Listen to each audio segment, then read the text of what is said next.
ही गोष्ट आहे एका काळ्या वहीची, ज्यात मृत्यू आधीच लिहिले जात होते. आणि सगळ्यात धक्कादायक गोष्ट म्हणजे जे जे त्या वहीत लिहिलं होतं ते तसंच घडत गेलं.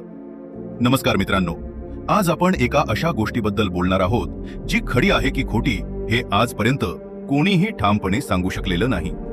आजच्या या व्हिडिओमध्ये आपण पाहणार आहोत ही वही कुठे सापडली, पोलीस तपासात काय समोर आलं, आणि सगळ्यात महत्त्वाचं, ही फक्त अफवा होती की एखादा लपलेला प्रयोग.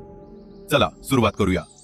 1999 साल, विदर्भातील एक छोटंसं शांत गाव, जिथे गुन्हेगारी जवळजवळ नव्हतीच.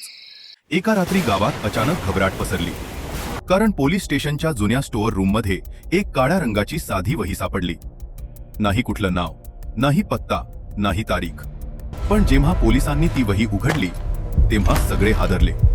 वहीच्या पहिल्याच पानावर लिहिलं होतं, हे माझं लेखन नाही, मी फक्त ऐकलेलं लिहितोय. पुढच्या पानांवर होते नावे, तारीख, वेळ आणि मृत्यूचा प्रकार. उदाहरणार्थ, 12 जून सकाळी 7:40 रस्ते अपघात, 14 जून दुपारी 2:10 विहिरीत पडून मृत्यू, 16 जून रात्री 11:55 हृदयविकाराचा झटका. पोलिसांना वाटलं हे कुणाचं वेडगळ लिखाण असावं. पण 12 जूनला सकाळी 7:40 गावाच्या बाहेर अगदी तसाच अपघात झाला जसा वहीत लिहिलेला होता. 2 दिवसांनी विहिरीत पडून मृत्यू. तिसऱ्या वेळी हार्ट अटॅक. तीनही घटना तारीख बरोबर, वेळ बरोबर आणि मृत्यूचा प्रकारही बरोबर. आता हे योगायोग होता का, की कुणीतरी आधीच माहिती ठेवून होतं? पोलिसांनी तपास सुरू केला.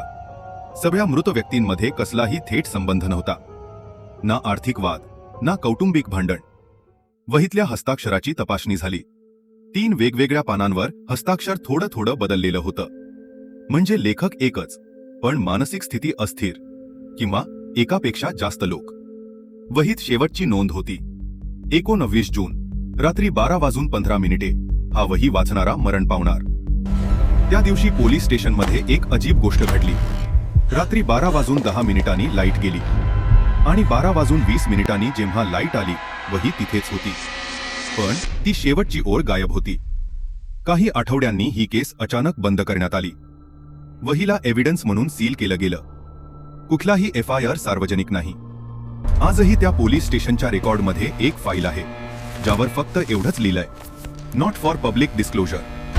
आता प्रश्न असा आहे, हे सगळे योगायोग होते का? लेखकाला आधीच माहिती होती की हा एखादा सायकोलॉजिकल एक्सपेरिमेंट होता? जगात अशा अनेक घटना आहेत जिथे भविष्य सांगणाऱ्या नोंदी सापडल्या, पण ठोस पुरावा कधीच मिळाला नाही. मित्रांनो, ही गोष्ट खरी आहे की खोटी याचं उत्तर माझ्याकडे नाही. पण एक गोष्ट नक्की आहे, काही फाईल्स अशा असतात ज्या उघड झाल्या तर आपल्याला वास्तवावरच प्रश्न पडेल. तुमचं मत काय आहे? ही फक्त अफवा की दडपलेलं सत्य? कॉमेंटमध्ये नक्की सांगा. जर तुम्हाला असे मिस्टरी व्हिडिओज आवडत असतील तर चॅनल सबस्क्राईब करा.